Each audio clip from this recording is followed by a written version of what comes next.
Today we're tackling every XLR owner's worst nightmare, the $3,000 taillight LED that's burned out. Stick around.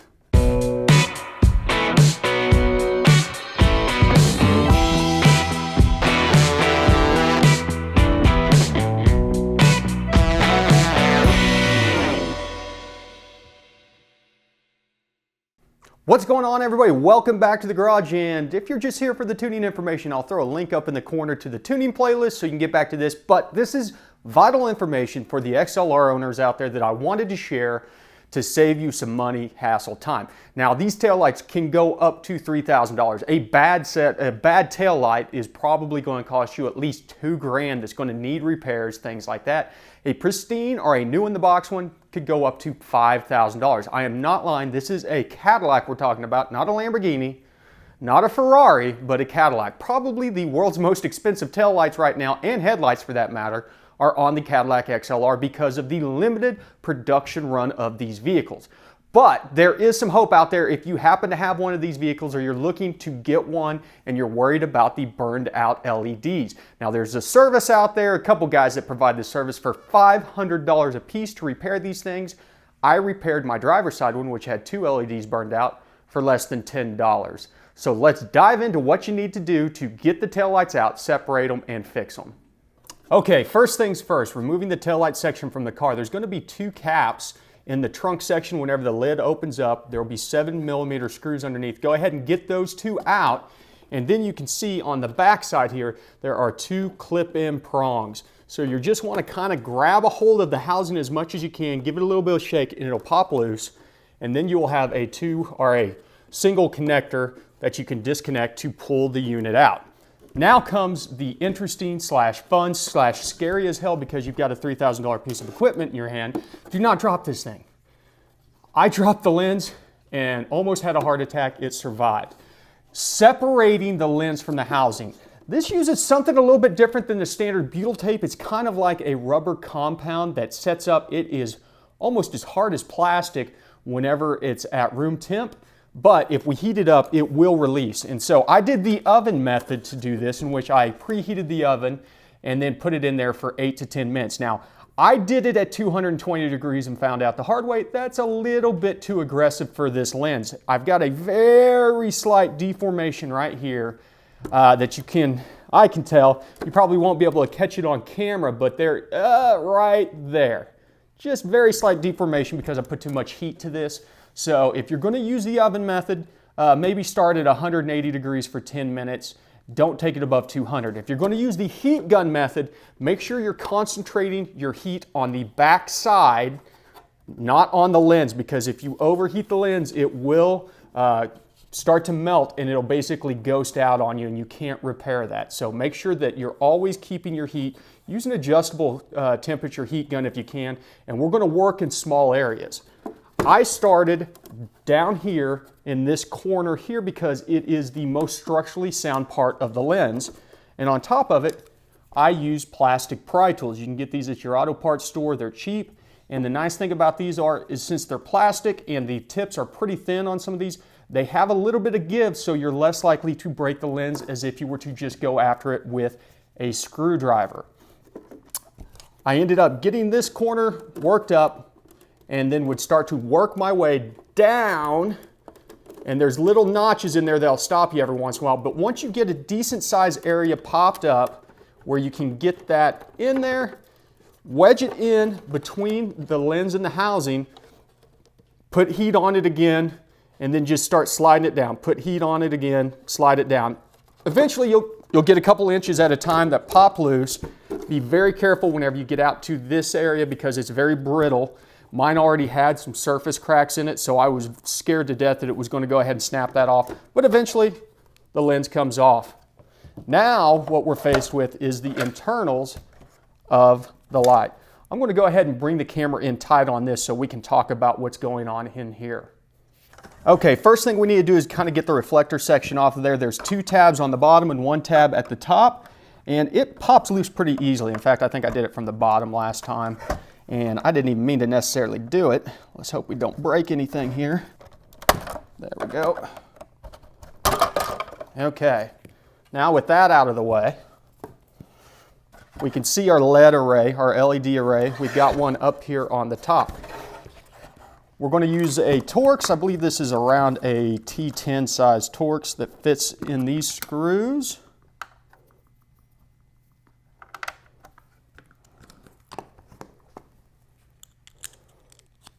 And this will allow us to access the LED array and the controller. There's an actual controller in here that deciphers kind of the, I don't know if it's a resistance based on this, but it's not the standard, just put power to it.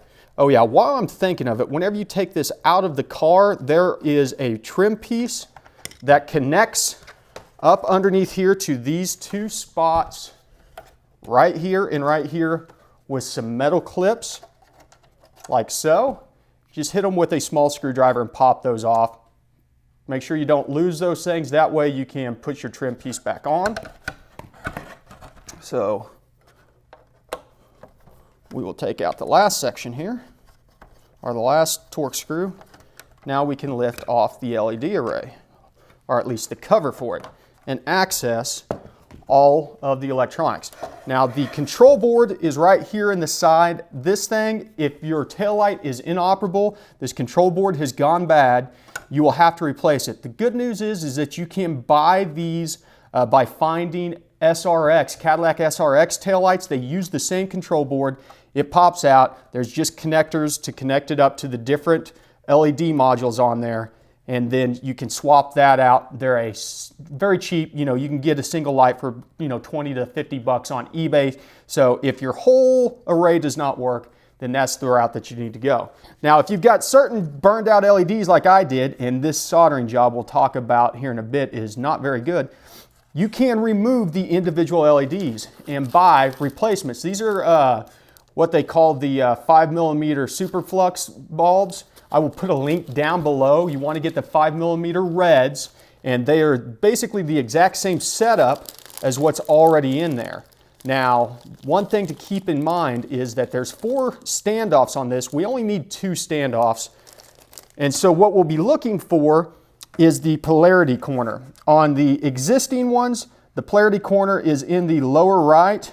And so that gives us an alignment that shows us that this is where the polarity corner is. And so whenever we put ours in, we need to put the polarity corner in the same location. To remove these LEDs, just grab a hold of them, pry them off, and there's little standoffs that you can pop off, and you'll end up with a very flat section on here that you can solder to, because we're going to be soldering the new ones down. So once we've got the LED removed, we want to come in here and remove 2 of our standoffs. And so we're going to remove the one. Let me zoom in even closer here. Okay, I'll try and keep everything in frame here so you can see what I'm talking about. But you've got 4 standoffs on this unit. We're going to remove the one that is on the notched corner, which is our polarity corner. Go ahead and clip it off with a pair of side cutters, and then remove the one that is opposite of it, caddy corner. So we're going to have 2 offset posts left over. Then what we want to do is bend these things out about halfway down and create kind of a base so we can mount these things and get a better solder connection on that. And on top of it, it will mount it at the same height as the existing LEDs that are in the car. Pretty straightforward. So whenever you've got that done, it's a good idea to go ahead, hook this back up in the car, and then you can literally just hold your LED on there. Make sure that your corner's in the correct side on the bare plate. So if we were replacing this one, we could just literally hold it down on the bare spot. And then I use my key fob to trigger it, and this should light up along with the other ones that are working in the car. You have a positive runner on here and then a negative runner, and so what we're effectively doing is soldering the points from the positive and the negative onto the LED. Now, whenever we go to solder this, I used a 15-watt iron. It's not quite hot enough. I had a hard time getting solder to flow to the board to get a good connection.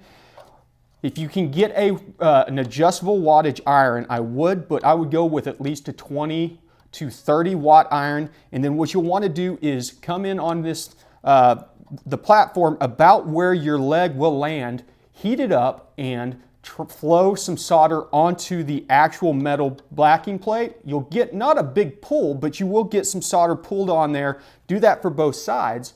And then what you can do is hold your LED on there, heat that solder up, and then it'll sink in and grab the standoff that you created on your LED. Do all of that, mark out which ones that you need to replace. Try to get them as straight as possible so they line up. Mine are a little bit cattywampus, but that's because I have tremors real bad, and so I just have to do the best that I can.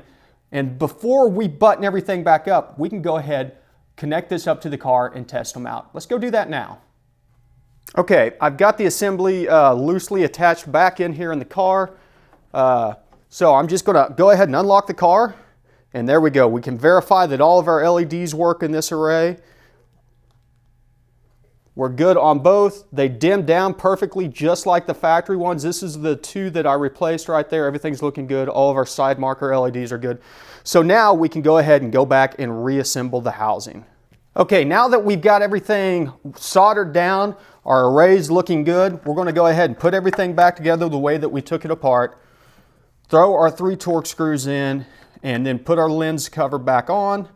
Or actually our reflector, I should say, then our lens cover. And to do this, we're going to be using something a little bit different. We're going to try and replicate what the factory install was. And so we're looking at using Permatex black rubber sealant. This stuff is not available at all auto parts store. I was able to find it at O'Reilly's and Amazon. So once again, I'll put links down below. And this should be a little bit more in line with what the factory style sealant was on these. Another thing that we want to do is, if you have some spare tips for Permatex bottles, go ahead and grab one of those. If not, you can buy those online because this does not come with an application tip. We're going to want to fill in the void. Now, before you do that, you need to go through and strip out all of the existing stuff that was down in this crevice. And that required me to go ahead and apply heat a couple more times.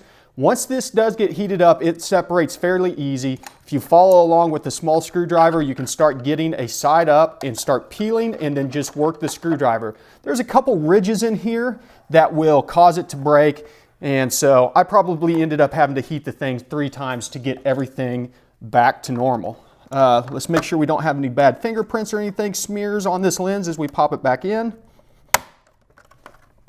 And we're good to go. So now comes the fun part. We're going to apply our Permatex in a very, very light bead, enough that it will cover the width of our channel all the way around the housing, but we don't want it so thick that it'll squeeze out whenever we go to mate the 2 sides together. Hopefully we can work this stuff with a small tip cut at an angle.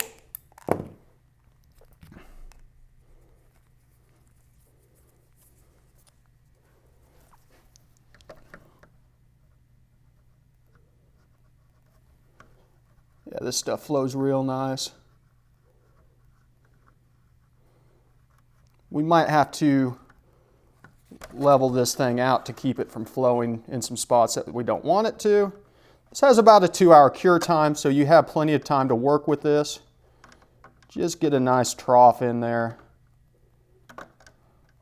Try not to make a mess like I always do. The benefits of having the trimmers. Okay, now that we have our bead in, we're going to go ahead and place our lens right into the grooves, and they'll sit right down on top of there. Then I'm going to use a couple clamps on a couple spots to just kind of make sure everything seats perfectly nice. You don't need a lot of pressure on this, just enough to get everything kind of seated down. So, put one right there. Then we're going to put one down here on the end.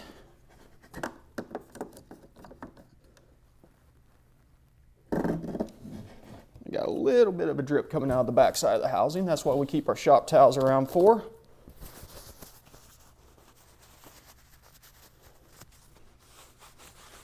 Oh yeah, that stuff sets up just like rubber.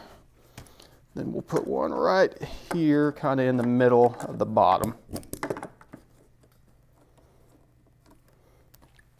So I'm going to lay out some paper towels here. That way if I do have some drips that come out the back side, it doesn't get all over my table.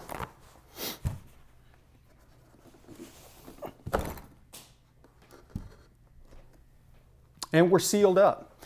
Give it, I said it takes about 2 hours to tack up. After that, give it 24 hours to fully cure, I would say, before putting it back into the car. But we have now repaired a $3,000 taillight for less than maybe $15. Let's do a wrap up. So that was it. That was repairing the $3,000 taillight. Other people are going to charge you $500 for this service or more. And the problem is that you're going to have to box this thing up and ship it across the United States. These parts are getting rarer and rarer. And if you have the ability to do this repair, I would suggest you do it instead of paying somebody else to do it. Because if you lose one of these in transit, it's gone forever. These things are going to just get more expensive over the years as we try and keep the few remaining XLRs on the road. I appreciate you taking the time to watch this video. Hopefully it helps some of you guys out. If you have any questions, hit up the comments below. No, I will not repair your taillight for you. That's what this video is for. It shows you everything that you need to do. Other than that, we've just got to let it cure, throw it back in the car, and then we're going to attack the third brake light next because it's got 2 burned out LEDs also, and we are going to have to use a heat gun to separate that big long thing. A little bit more nervous about that because it is so long, but I don't think they're quite as expensive as the tail lights to get replacements out there. I'm guessing they're probably still $1,000 or so.